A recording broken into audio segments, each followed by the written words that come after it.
Dan di saat itu, tanpa curiga, Vina menyetujui rencana tersebut. Dan tidak lama kemudian, mereka pun menjemput Rifat. Dan Rifat pun bergabung dengan duduk di kursi belakang. Barulah setelah itu, mereka mulai melakukan perjalanan menuju ke Malang tanpa disadari oleh Vina. Halo Sobat Pena, apa kabar hari ini? Assalamualaikum warahmatullahi wabarakatuh.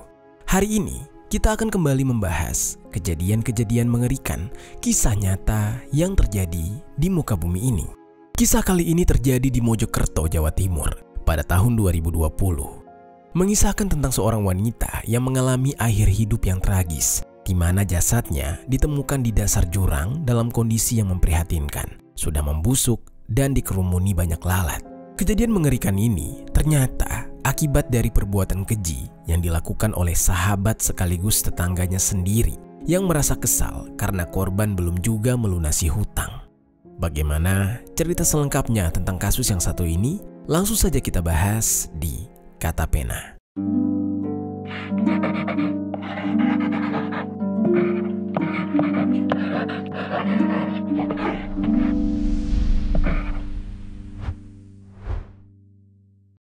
Nasib tragis dialami oleh seorang wanita asal Sidoarjo, Jawa Timur yang tega oleh temannya sendiri akibat hutang yang tidak kunjung dia bayar.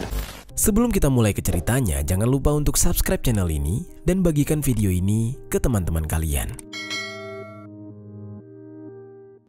Cerita ini dibuat berdasarkan berita yang sudah beredar dan diterbitkan oleh beberapa media publik yang aku sajikan dan aku rangkum dalam bentuk alur cerita. Kita mulai ceritanya. Jadi sobat, di Sidoarjo, Jawa Timur, hiduplah seorang wanita muda yang berusia 21 tahun. Namanya Vina Aisyah Pratiwi. Vina ini tinggal bersama sang ibu dan kakaknya yang tidak disebutkan identitasnya. Mereka tinggal di sebuah rumah sederhana yang terletak di Jalan Beringin, Kelurahan Pamotan, Kecamatan Porong, Kabupaten Sidoarjo. Kedua orang tua Vina sudah bercerai. Meski tidak diketahui secara pasti sejak kapan mereka bercerai, namun yang jelas saat ini ayahnya diketahui sudah menikah lagi dan menetap bersama istri barunya di Kediri. Sementara Vina harus tinggal bersama ibu kandungnya di Sidoarjo. Dan Vina juga sering berpindah-pindah tempat tinggal antara rumah ibunya dan juga rumah ayahnya untuk sesekali menyambangi kedua orang tua yang sudah berpisah tersebut. Lalu sobat, bisa dikatakan perjalanan hidup Vina ini tidaklah mulus. Di usia mudanya, ketika banyak teman-teman seusianya mungkin sedang sibuk menikmati masa-masa kuliah, menjalin pertemanan baru, atau meraih mimpi mereka dengan menjalani berbagai aktivitas sosial, Vina justru harus menghadapi kenyataan hidup yang jauh lebih berat. Gadis muda ini harus bekerja keras membanting tulang demi mencukupi kebutuhan hidupnya sendiri, sekaligus membantu keluarganya. Setiap harinya, Vina menjalani rutinitas sebagai karyawan di salah satu pabrik di Pasuruan, pekerjaan yang menguras tenaga dan juga waktunya. Namun meskipun telah bekerja keras, jerih payah Vina tampaknya masih belum cukup untuk menyelesaikan segala permasalahan keuangan keluarganya. Selain digunakan untuk memenuhi kebutuhannya sehari-hari, serta kebutuhan sang ibu yang tinggal di Sidoarjo, penghasilannya itu juga harus dia alokasikan untuk membiayai renovasi rumah sang ayah yang ada di Kediri. Apalagi saat itu sedang masa Covid, Vina pun diliburkan sehingga tidak ada pemasukan. Di dalam masa sulitnya tersebut, ada seorang sahabat yang juga merupakan tetangga Vina. Dia ini adalah seorang pria berusia 27 tahun bernama Masud Andi Wiratama. Masud ini mau membantu Vina dengan meminjamkan uang kepada Vina. Dan sedikit informasi, Masud ini merupakan mantan satpam di salah satu bank swasta di Surabaya yang sudah berhenti bekerja karena dipecat.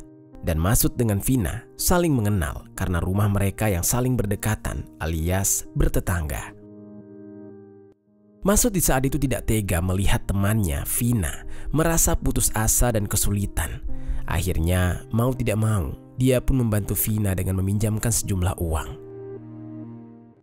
Namun sobat, rupanya setelah mendapatkan pinjaman uang dari Masud, masalah Vina masih juga belum kunjung berakhir. Malah yang ada masalah-masalah baru yang membuat dia justru membutuhkan lebih banyak uang lagi untuk bisa menyelesaikan semuanya. Sehingga Vina memutuskan untuk kembali meminjam uang kepada Masud. Meski pinjaman uang yang sebelumnya juga belum dikembalikan, tapi Vina memberanikan diri untuk meminjam lagi. Masud di saat itu sebenarnya agak ragu untuk meminjamkan uang kepada Vina lagi. Namun Vina yang datang kepada Masud sambil memasang wajah yang memelas membuat Masud merasa iba dan tidak tega, sehingga Masud pun kembali meminjamkan uang kepada Vina. Dan di saat itu, Vina ternyata tidak berupaya mengembalikan uang kepada Masud yang sudah dia pinjam, tapi Vina justru terus-menerus meminjam uang kepada Masud. Sampai totalnya, Vina sudah meminjam sebesar 40 juta rupiah. Total keseluruhan tersebut dia pinjam secara bertahap hingga menjadi sebesar itu. Diketahui, pertama kali Vina meminjam uang kepada Masud yaitu pada Januari tahun 2020 dan belum kunjung selesai. Lalu di sisi lain, Masud yang uangnya tidak kunjung dikembalikan, lama-kelamaan merasa kesal. Vina yang di saat itu diberi waktu oleh Masud untuk melunasi hutangnya sebelum lebaran tahun 2020. Namun setiap ditagih, Vina selalu berdalih akan membayarkan uang tersebut menggunakan gaji THR dan pencairan dari kartu ketenaga kerjaannya. Namun perkataan dari Vina tersebut tidak juga kunjung terbukti. Segala cara sudah dilakukan oleh Masud untuk menagih uangnya kepada Vina, mulai dari cara baik-baik sampai dengan cara tegas. Namun Vina tidak juga kunjung membayar. Sikap Vina tersebut membuat emosi Masud kepada Vina semakin memuncak. Karena emosinya itulah Masud pun jadi gelap mata. Masud yang buntu ingin menagih hutang kepada Vina. Dia memastikan Vina akan membayar hutangnya dengan nyawa. Di saat itu, Masud benar-benar sudah tidak punya pilihan lain untuk memberikan makan egonya serta emosinya yang sudah meluap. Dia menginginkan Vina membayar dengan nyawa. Setelah berpikir matang-matang, bulatlah keputusannya. Dia ingin menghabisi nyawa Vina. Masud di saat itu mulai memikirkan rencana tersebut. Dan ternyata Masud yang merasa tidak bisa untuk melakukan aksi tersebut sendiri, memutuskan untuk mengajak orang lain. Orang yang dipercaya oleh Masud untuk membantunya dalam aksi ini adalah seorang pria yang berusia 20 tahun yang bernama Rifat Rizatur Rizan atau yang akrab disapa dengan nama Rifat. Rifat ini diketahui juga tinggal di Sidoarjo, tepatnya di Kecamatan Tunggal Angin. Rumah Rifat dan Masud tidak terpaut jarak yang jauh. Rifat yang di saat itu didatangi oleh Masud langsung ditawarkan oleh Masud untuk membantunya menghabisi nyawa Vina. Rifat yang kaget menanyakan apa alasannya, dan Masud pun menjelaskan ini adalah pasal hutang piutang yang tidak kunjung dibayarkan. Awalnya Rifat yang mendengar kalimat tersebut merasa ragu, namun saat ditawari bayaran yang menurut Rifat pantas untuknya, Rifat pun luluh dan dia tergiur dengan bayaran tersebut dan setuju untuk membantu Masud.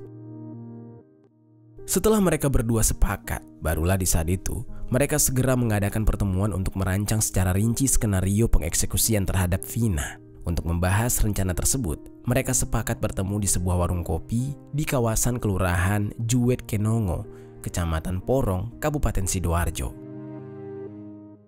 Mereka bertemu pada tanggal 22 Juni tahun 2020. Di warung kopi tersebut, keduanya berdiskusi, berbagi peran, dan menyusun langkah-langkah untuk melaksanakan aksi keji mereka.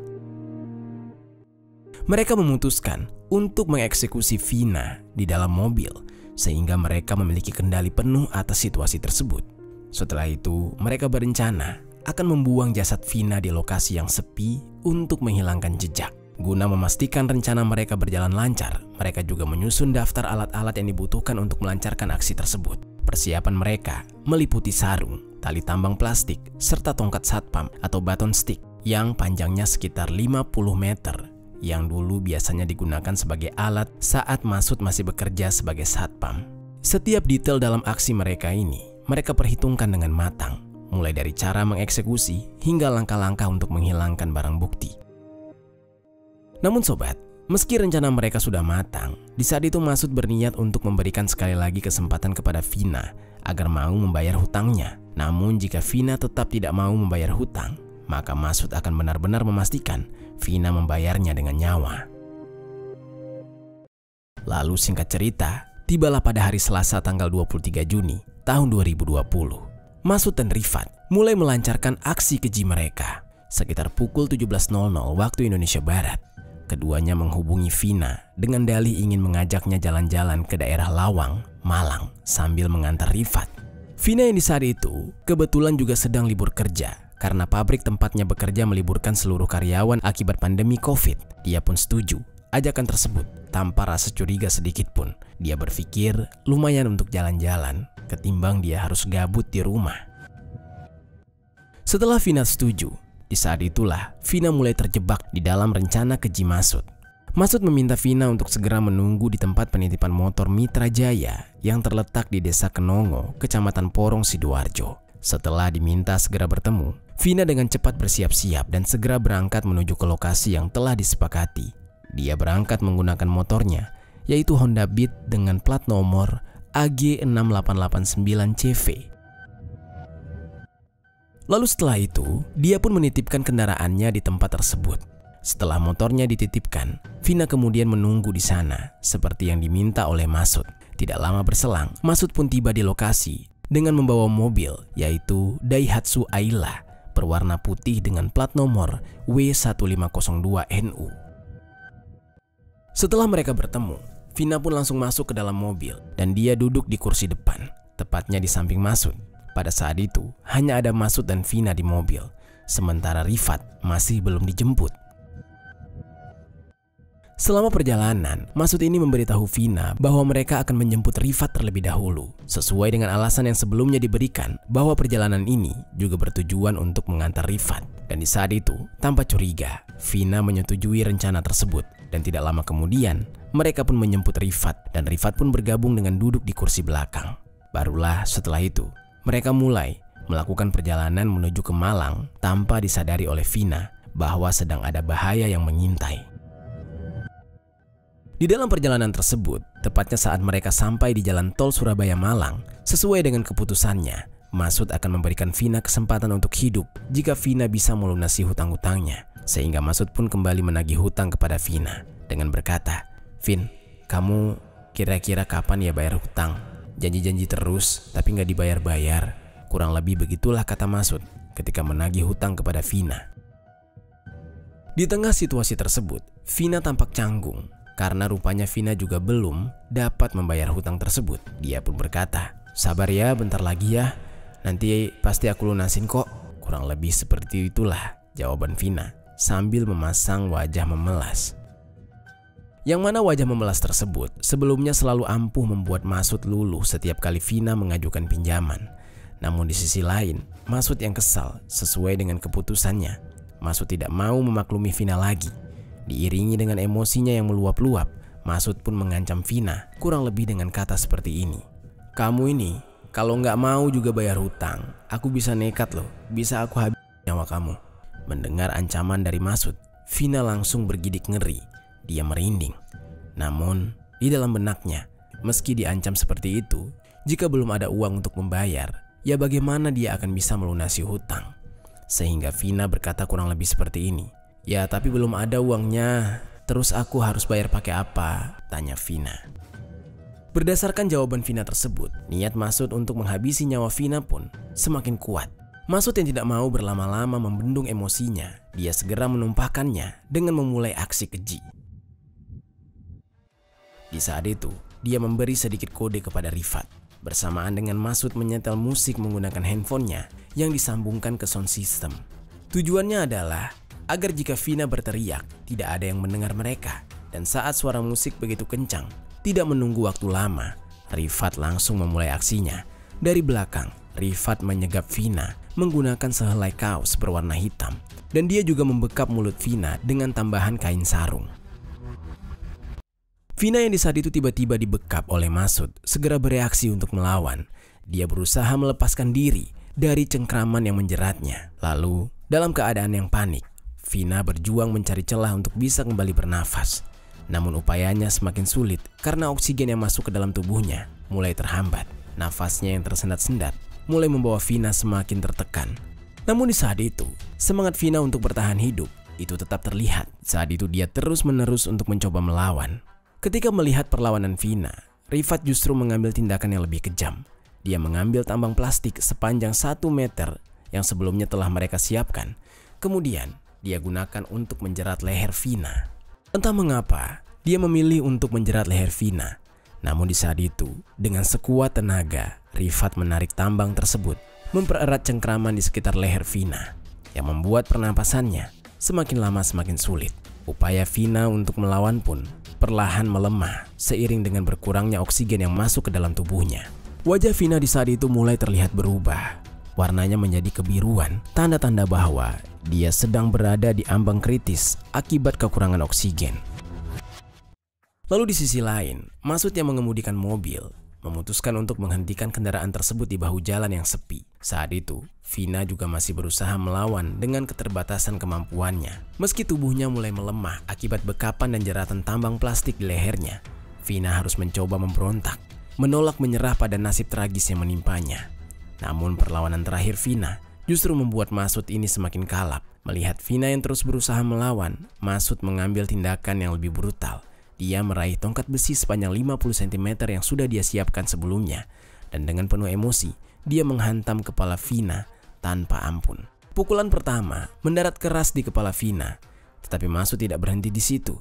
Dia terus memukul kepala dan pelipis Vina berkali-kali, sehingga totalnya mencapai 6-7 kali. Setiap hantaman tongkat besi itu meninggalkan luka yang parah, membuat kepala dan pelipis Vina jadi remuk. Sementara cairan merah segar yang mengalir deras membasahi tubuhnya dan bagian di dalam mobil, hingga pada akhirnya pukulan bertubi-tubi itu mengakhiri perlawanan dari Vina. Rasa sakit yang luar biasa yang dirasakan akibat luka di kepalanya membuat Vina akhirnya kehilangan kesadaran, dan dalam kondisi tubuh yang sudah tidak sanggup bertahan dan kehabisan cairan merah, Vina pun akhirnya menghembuskan nafas terakhir alias meninggal dunia di acara tersebut. Setelah Vina sudah tidak lagi bergerak, Masud dan Rifat memeriksa kondisi tubuh Vina untuk memastikan bahwa Vina benar-benar sudah meninggal. Setelah yakin bahwa Vina benar-benar sudah tiada, jasadnya kemudian mereka tarik ke kursi belakang. Jasad Vina saat dipindahkan masih berlumuran cairan merah yang sampai menempel pada jok bangku dan holder tempat minum yang ada di pintu mobil sebelah kiri. Tubuh Vina pun di saat itu ditutupi kain sarung agar tidak kelihatan dari kaca mobil.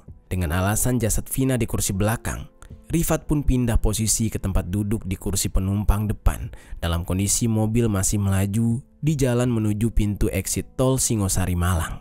Lalu setelah itu, Masud dan Rifat segera melanjutkan perjalanan mereka menuju kawasan hutan di desa Kecamatan Pacet, Kabupaten Mojokerto. Mereka memilih rute yang memutar melalui Kota Baru dengan maksud untuk menghindari kecurangan di sepanjang jalan. Setelah mereka menempuh perjalanan, akhirnya mereka tiba di lokasi yang telah direncanakan, yaitu Jurang Gajah Mungkur, sebuah area terpencil dengan kedalaman sekitar 10 meter dari permukaan laut. Di saat itu waktu menunjukkan sekitar pukul 20.00. Setelah memastikan kondisi sekitar cukup sepi, mereka berdua mengangkat jasad Vina keluar mobil. Dengan tanpa belas kasihan, mereka kemudian membuang jasad Vina ke dasar jurang, meninggalkan tubuh tak bernyawa di tempat yang gelap dan dingin. Sebelum meninggalkan lokasi, Masud dan Rifat tidak lupa untuk membawa barang-barang pribadi milik Vina, termasuk kunci sepeda motor, tas yang berisi uang tunai sebesar Rp35.000, handphone, headset, serta powerbank, dan beberapa barang lain. Barang-barang ini mereka amankan dengan tujuan ingin menghilangkan jejak, serta memanfaatkan barang-barang tersebut hitung-hitung untuk membayar hutang. Setelah memastikan tidak ada yang tertinggal, mereka segera melarikan diri dari lokasi. Mereka meninggalkan jasad Vina dan segala bukti kejahatan mereka di dasar jurang, berharap aksi keji mereka tidak lagi terungkap. Singkat cerita, hari pun berlalu. Tepatnya keesokan harinya, di kawasan hutan di desa Kecamatan Pacet, Kabupaten Mojokerto, ada dua orang pemuda yang bernama Romi Setiawan dan Putra Prayoga, yang mana mereka sedang melakukan perjalanan pulang dari daerah Batu dengan menggunakan sepeda motor. Di dalam perjalanan, mereka memutuskan berhenti di daerah Cangar Pacet untuk beristirahat sejenak sambil mendinginkan rem motor mereka.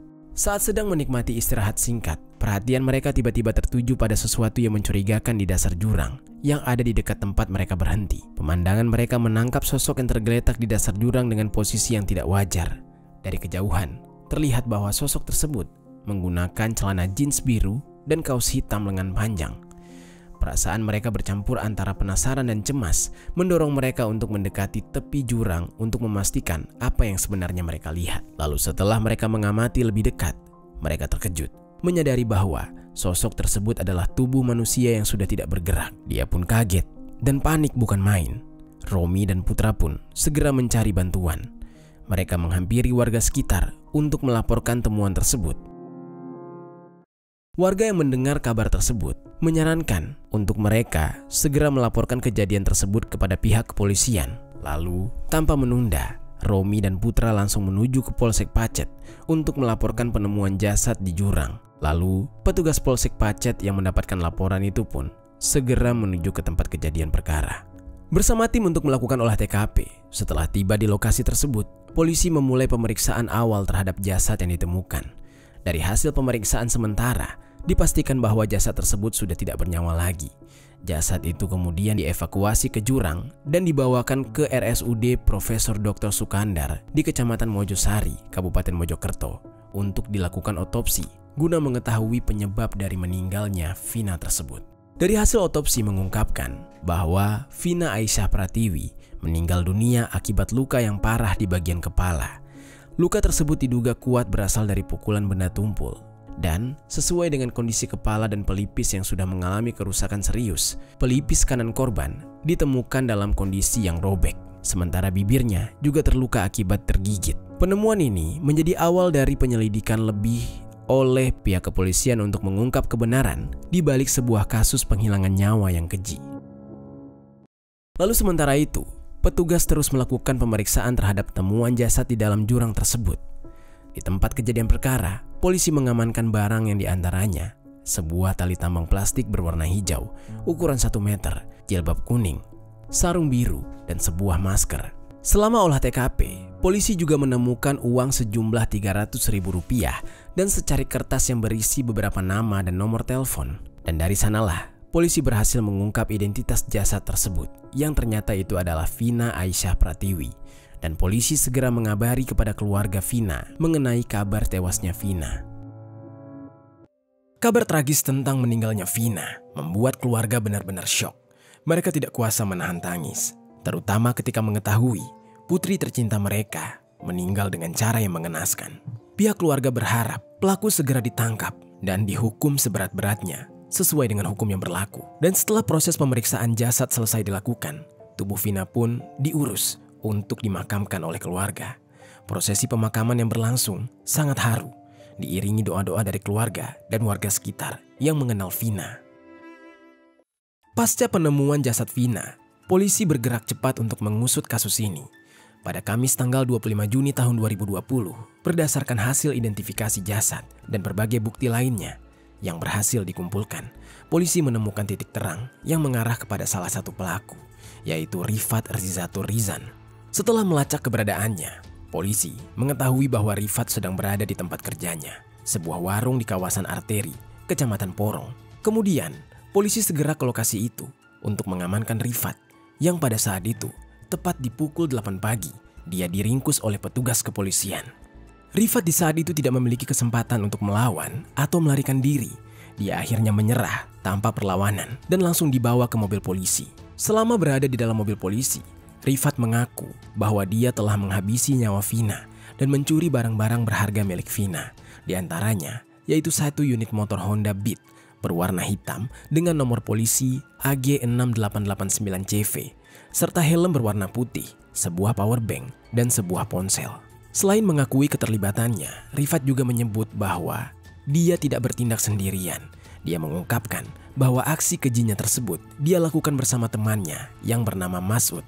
Sebagai bagian dari proses penyelidikan, polisi mengajak Rifat ke rumahnya untuk menunjukkan lokasi tempat dia menyembunyikan barang-barang milik Vina yang sudah dia curi. Sesampainya di rumah Rifat, petugas menemukan barang-barang tersebut tersimpan di area dapur.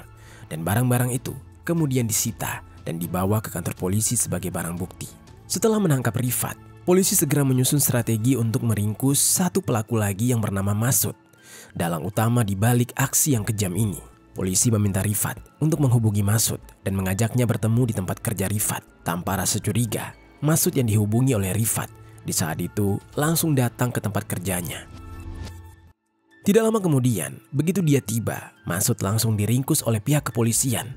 Dia diamankan tepat pada pukul 14.45. Saat ditangkap, Masud mencoba bersikap seolah tidak mengetahui apapun. Dia pura-pura bodoh. Dia berakting seolah-olah dia tidak terlibat. Namun setelah dibawa dan dilakukan penyelidikan, Masud tidak kuat dengan tekanan yang diberikan oleh pihak kepolisian. Dan akhirnya dia mengakui bahwa dialah otak dari rencana yang mengerikan ini. Akibat dari perbuatan keji mereka, baik Masud maupun Rifat diancam dengan hukuman yang berat. Berdasarkan pasal 340 Kitab Undang-Undang Hukum Pidana tentang eksekusi berencana, mereka berdua terancam hukuman maksimal, yaitu hukuman mati.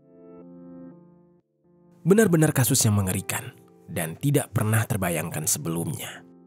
Apa pelajaran yang bisa kita ambil dari kisah ini?